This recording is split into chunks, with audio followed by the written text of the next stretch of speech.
Boa noite, Target! Que alegria estar aqui. Eu sei que alguns estão falando assim, poxa, o Baruch cantou tão pouco, já entrou outro cara aí. Irmãos, mas as estatísticas mostram que depois das 10 horas, como o povo ora menos, o Espírito Santo vai descer aqui de maneira poderosa aqui daqui a pouquinho. E olha, daqui a pouquinho o Baruch volta. Então assim, fica aqui, porque eu tenho certeza que Deus irá falar no nosso coração. Amém, igreja? Amém. Que alegria estar aqui, que bom estar de volta. Eu de fato me sinto já parte dessa família. Eu estou tão feliz com a oportunidade que a gente tem de poder celebrar Jesus junto, ver tantos amigos queridos. Eu quero correr para o nosso tema, porque foi me pedido, o pessoal solicitou para que eu falasse um pouco sobre o futuro da influência. O futuro da influência. Eu queria começar trazendo aqui uma estatística muito interessante de um livro que foi escrito, chamado Who is Bigger? E esse livro ele foi escrito por um estudioso chamado Stephen Sieka e professor também de ciência de computação, mas junto com ele foi também alguém muito especial chamado Charles Ward, esse engenheiro da Google, e basicamente eles fizeram um livro baseado nas pesquisas de quem são as pessoas mais influentes de toda a história. Esse livro, que foi lançado em 2013, ele traz algumas figuras ao longo da história que influenciaram a sua geração, não só a geração, mas quem mais influenciaram em toda a história da humanidade. E algumas estatísticas são bem interessantes. Em quinto lugar, eles começam dizendo que Abraham Lincoln, presidente dos Estados Unidos durante a Guerra Civil Americana, foi o escolhido como a quinta pessoa mais influente da história da humanidade.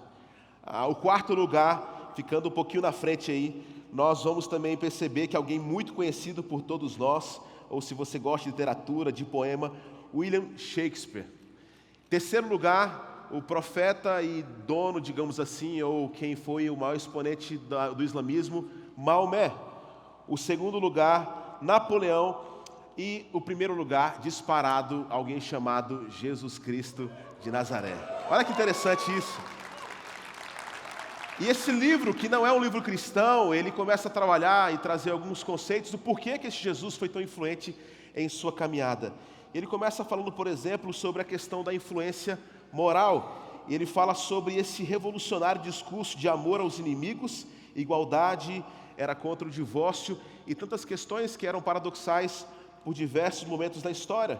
Mas a influência também artística. A biblioteca, por exemplo, do Congresso norte-americano, considerada a mais completa biblioteca do mundo, registra as maiores obras, e a quantidade é número, assim, é muito grande, das obras onde a influência das músicas, filmes, documentários e pinturas acerca de Cristo Jesus. A influência também legislativa.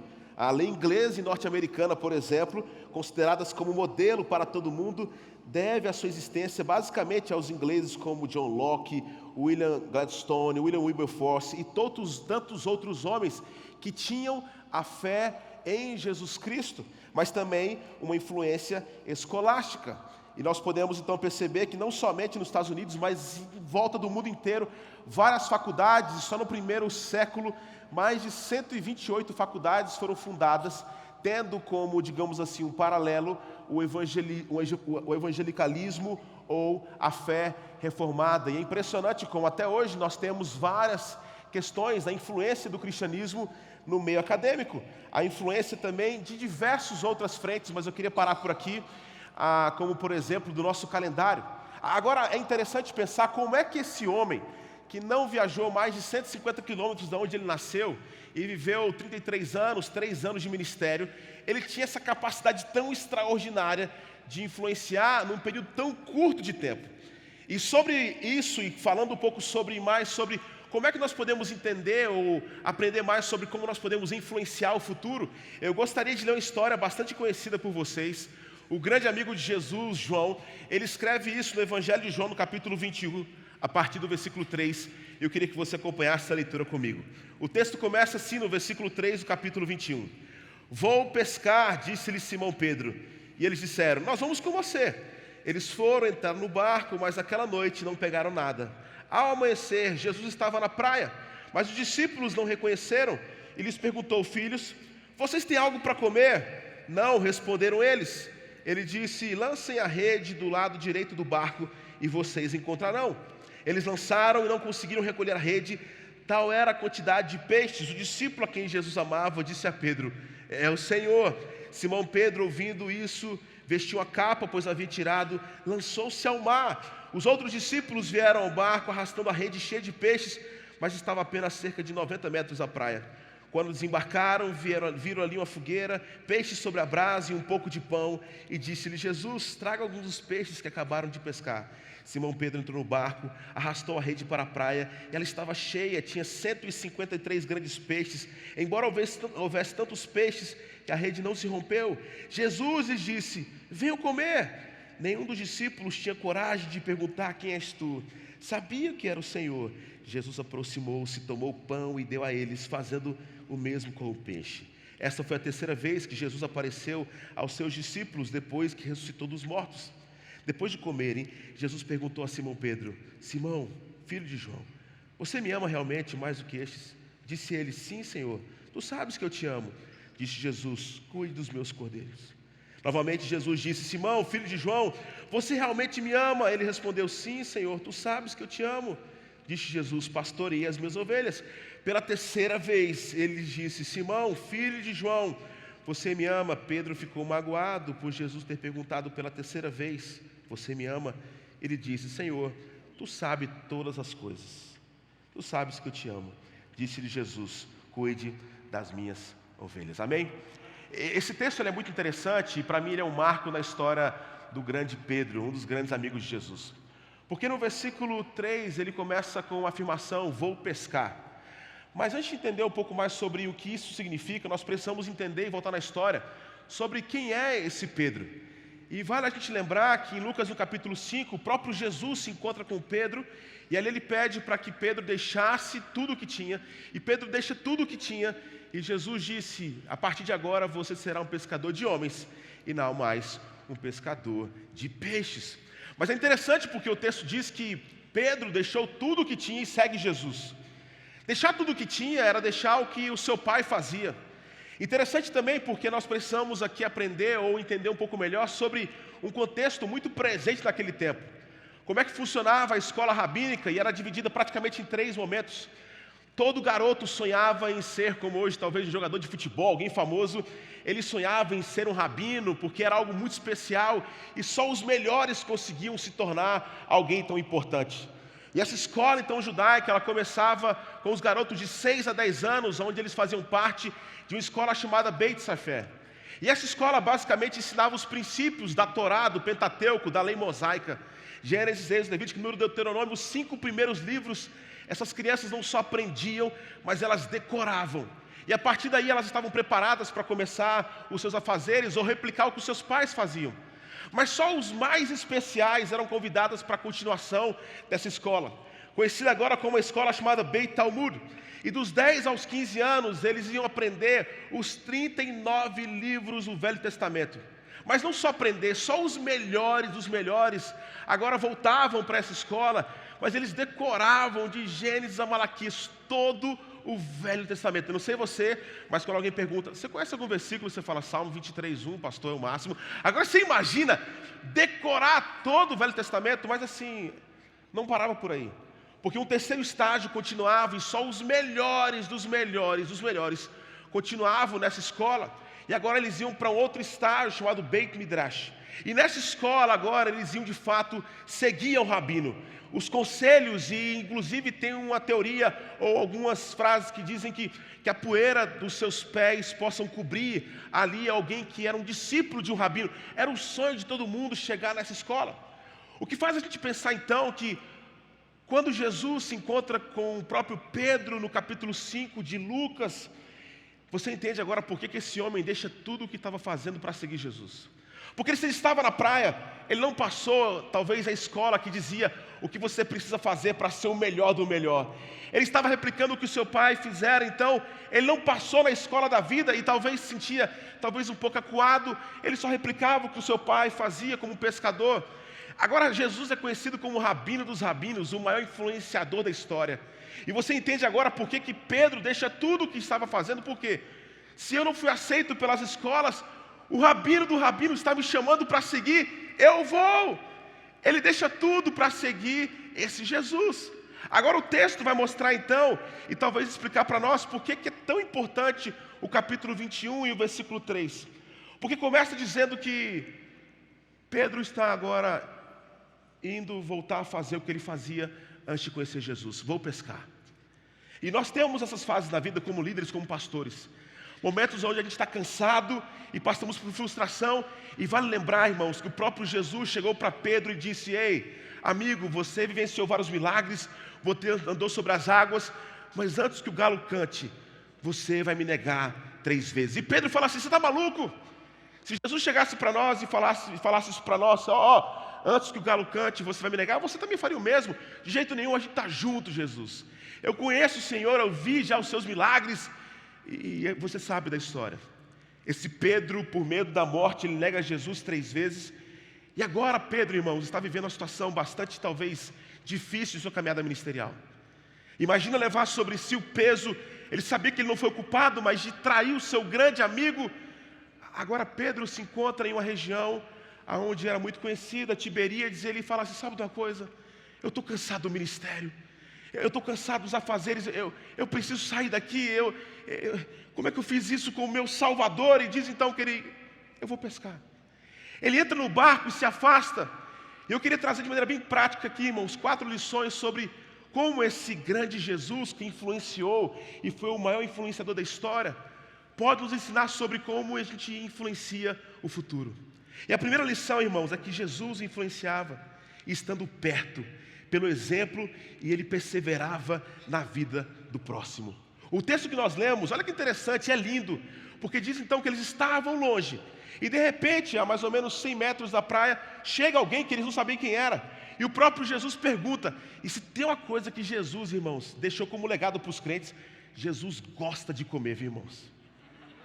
Ressurreto. E aí Jesus chega lá e fala assim: ei, imagina essa história, irmãos. Ele ali na praia chega assim: ei, amigos, cara, quem é esse? Tem comida aí, tem peixe? Cara, meu amigo, passamos já um tempão aqui sem pescar. Não tem não, cara, vai embora, estamos passando por um tempo difícil. Faz o seguinte. Os caras: nossa, de novo esse cara. Joga a rede do outro lado. Eu não sei você, mas eu fico imaginando que naquele barco, quando eles ouviram aquilo, João, o discípulo a quem Jesus amava, o próprio Pedro: vocês estão reconhecendo essa voz? E diz que eles jogaram a rede do outro lado, e com certeza eles se lembraram do quê? Da grande pesca em Lucas no capítulo 5. E quando eles começam a levantar a rede, eu imagino que Pedro já ficou constrangido: será que é Jesus? E João está ali, e o texto diz que quando eles sobem aqueles peixes, irmãos, o discípulo a quem Jesus ama, João, fala assim: amigo, é Jesus. Você imagina, irmãos, porque quando você está devendo algo para alguém e você encontra essa pessoa no shopping, o que você faz? Opa, Jesus. Encontrar alguém que você fez um mal, que você tem alguma discordância, não é coisa fácil. Agora imagina se encontrar com Jesus, meu amigo. O texto diz então, sabe o que Pedro faz? A gente passa rápido pelo texto, ele veste uma capa e pula do barco. Mas Jesus, como o maior influenciador da história, irmãos, nos ensina um princípio. Influenciar no futuro é entender que nós precisamos perseverar na vida de alguns, nos aproximar e estarmos como um exemplo para as pessoas. E aí Jesus então, ele vai se aproximando ali, preparando talvez ali uma fogueira, e aqueles homens estão chegando, de repente, cadê Pedro? Influenciar pelo exemplo, e sabendo que nós precisamos ser intencionais na vida daquelas pessoas que nós queremos que se pareçam mais com Jesus. E isso me faz lembrar, irmãos, em 1999, eu estava voltando de uma viagem com minha família. Meu pai é pastor, e a minha mãe trabalhava como gerente do Banco do Brasil, e nós viajávamos de carro, saindo de Recife, para encontrar com minha família no Mato Grosso. 3 dias de carro para vir, 3 para voltar, e era uma festa muito grande. Viajava meu pai, o meu irmão mais velho com 17 anos, eu com 15 anos, o meu irmão mais novo com 14 e minha irmã com 10 anos de idade. E eu me lembro que nessa viagem, de voltando para casa, numa manhã de uma terça-feira comum, o pneu traseiro esquerdo do carro explode. Eu me lembro que aquele carro começou a cair num barranco, meu pai tentando trazer o carro de volta, gritando: meu Deus, nos livra! Aquela gritaria. Quando ele volta com o carro para aquela BR, o carro roda e começa a capotar várias vezes. Eu estava na frente e os meus 3 irmãos atrás, e quando aquele carro para, eu tento sair do carro, não tinha como sair. Eu percebi que eu não estava machucado, eu saio pela janela, Meu pai estava desmaiado, cheio de sangue, a minha irmã com a perna quebrada, o meu irmão do meio todo ensanguentado, e o meu irmão mais velho estava mais ou menos a uns 15 metros do carro. Eu saio então, e encontro o meu irmão Alex, ele estava deitado, eu começo a chutar o ombro dele, falando: meu irmão, me ajuda, o papai está desmaiado no carro, minha irmã está presa, não aconteceu nada comigo, por favor me ajuda. Os carros começaram a chegar, e me colocaram num carro dizendo: você precisa ir rápido, você é o único que está bem aqui, e você precisa ir com o seu irmão mais novo, mais velho. E quando eu peguei meu irmão, eu não sabia como é que ele estava, e fui tentar pedir ajuda para ele. Quando eu rodei ele, eu percebi que ele tinha, na verdade, não saído do carro, mas ele tinha sido lançado fora. Ele tinha amassado toda a sua cara, o seu queixo, os dentes, e eu viro ele, começa a chorar ali. Meu pai começa a acordar, cidade mais próxima, 80 quilômetros de distância.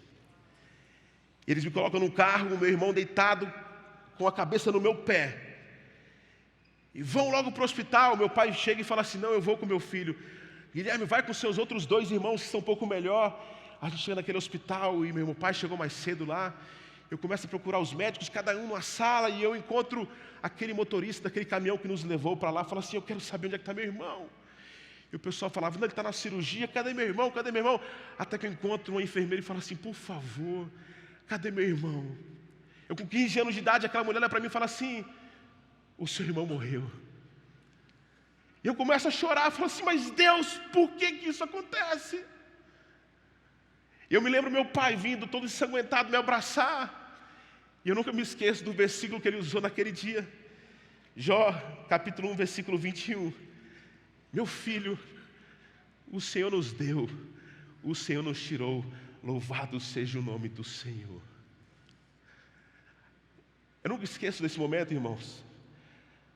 Mas esse exemplo nunca vai sair da minha cabeça. De um pai ou de um pastor na nossa casa que sempre nos ensinou que a gente vai passar por tribulações. Mas parece que quando a gente chega, irmãos, nós esquecemos desse Deus que é bondoso, que é gracioso, que não muda, que é extraordinário. Eu sei que o choro pode durar uma noite, mas nós podemos ter a certeza: o meu irmão está no lugar onde não existe mais lágrimas, sofrimento, não existe mais depressão, não existe mais nada. O meu irmão está vivo e Deus trabalha através de pessoas da igreja de Jesus. E eu nunca me senti tão amado, mesmo sofrendo, percebendo como Deus é bom através da igreja de Jesus. Se você quer influenciar, seja intencional e se aproxime das pessoas. O meu maior exemplo de vida sempre foi o meu pai. Ele sempre foi alguém que transpareceu Jesus na sua história. Mas a história não para por aí, porque o próprio Jesus, quando ele percebe Pedro vindo à sua direção, se tem um lugar que você precisa entender que não existe lugar melhor para a influência acontecer, é em volta da mesa. Hoje nós vemos várias pessoas vendendo curso online e como você pode ser influenciado, como você pode crescer. Meu amigo, o próprio Jesus de Nazaré é alguém que na sua caminhada sabia que o melhor lugar para influenciar é em volta da mesa. Quando ele se encontrou ali com o Zaqueu, ele fala: olha, hoje à noite eu vou jantar na sua casa. Se você for olhar para Marcos no capítulo 2, Jesus comendo na casa de Levi. O próprio Jesus, depois de ressurreto, na estrada para Emaús, ele acabou de ressuscitar, e ele está partindo o pão ali, a própria ceia, na noite que Jesus foi traído, em volta da mesa. A mesa é um lugar onde a gente percebe, irmãos, que nós temos ali um ato profético com as pessoas que estão em nossa volta. A gente quer muitas vezes inventar a roda ou pensar em autos diferentes. Olha que interessante, 40% das famílias do Brasil não fazem a refeição juntas. E agora as pessoas que fazem, 70% das famílias fazem a refeição juntas assistindo televisão. Nós queremos ensinar nossos filhos como? A mesa é um lugar sagrado.